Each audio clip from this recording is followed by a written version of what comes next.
Hello दोस्तों, आज मैं तुम्हें जो कहानी सुनाने जा रही हूँ वह कहानी महात्मा बुद्ध की बचपन की एक कहानी है। इस कहानी को पढ़ें, लाइक करें, शेयर करें व सब्सक्राइब करें। बहुत समय पहले की बात है। एक राहुल नाम का लड़का होता है। वह अपनी माँ यशोधरा से बोलता है कि माँ, तुम मुझे कोई कहानी सुनाओ। तो यशोधरा बोलती है, बेटा, कहानी तो दादी और नानी सुनाती है। बच्चे ने जिद करी तो बच्चे की जिद के आगे मम्मी को कहानी सुनानी पड़ी। यशोधरा ने कहानी प्रारंभ की। प्राचीन समय में शुद्धोधन नाम के एक राजा थे और उनकी पत्नी का नाम माया था।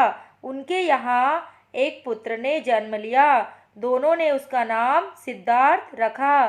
सभी ने राजा को बधाई दी। राजा ने राज ज्योतिषी को बुलाया और बच्चे का भविष्य जानना चाहा। ज्योतिषी ने कहा कि यह बच्चा बड़ा होकर राजा तो बनेगा, पर ये राजपाट छोड़कर मानव सेवा और जीव सेवा करना ही अपना धर्म समझेगा। यह बात सुनकर राजा ज़्यादा खुश नहीं हुए और उन्होंने बच्चे को राजसी सुख सुविधाओं की आदत डालनी शुरू कर दी। सिद्धार्थ अपने चचेरे भाई के साथ पढ़ता और खेलता था। महल के बगीचे में बहुत पशु पक्षी थे, जिससे सिद्धार्थ को बहुत प्रेम था। सिद्धार्थ ने एक हंस को नीचे गिरते हुए देखा तो सिद्धार्थ ने दौड़कर उसको गोद में उठा लिया। उसने देखा कि एक तीर उसके पंख में लगा है। उसने झट से तीर निकाला और अपने अंग वस्त्र से कपड़ा फाड़कर हंस के घाव पर लपेट दिया। तभी वहाँ उसका चचेरा भाई देवदत्त भी आ गया।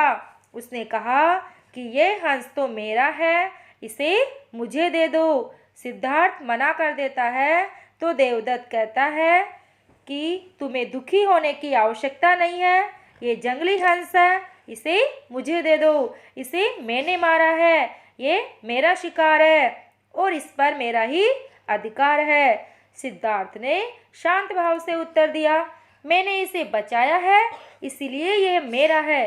कहानी सुनाते सुनाते माँ ने राहुल से पूछा, राहुल, हंस पर किसका अधिकार होना चाहिए? तो राहुल ने कहा, माँ, हंस तो बचाने वाले को ही मिलना चाहिए। माँ ने खुश होकर कहा, सही कहा बेटा। वे दोनों भी लड़ते लड़ते राजा के पास न्याय के लिए गए तो राजा ने फैसला किया कि हंस पर पहला अधिकार सिद्धार्थ का है, क्योंकि बक्सक से रक्षक महान होता है। अतः हंस सिद्धार्थ को ही मिलेगा। यही सिद्धार्थ बड़े होकर महात्मा बुद्ध कहलाए, जिन्होंने अपना समस्त जीवन सत्य, अहिंसा, परोपकार, मानव धर्म को समर्पित कर दिया। इस कहानी से हमें यह शिक्षा मिलती है कि घायल पशु पक्षियों की देखभाल एवं सेवा करना मानव का सबसे बड़ा धर्म होना चाहिए। धन्यवाद दोस्तों।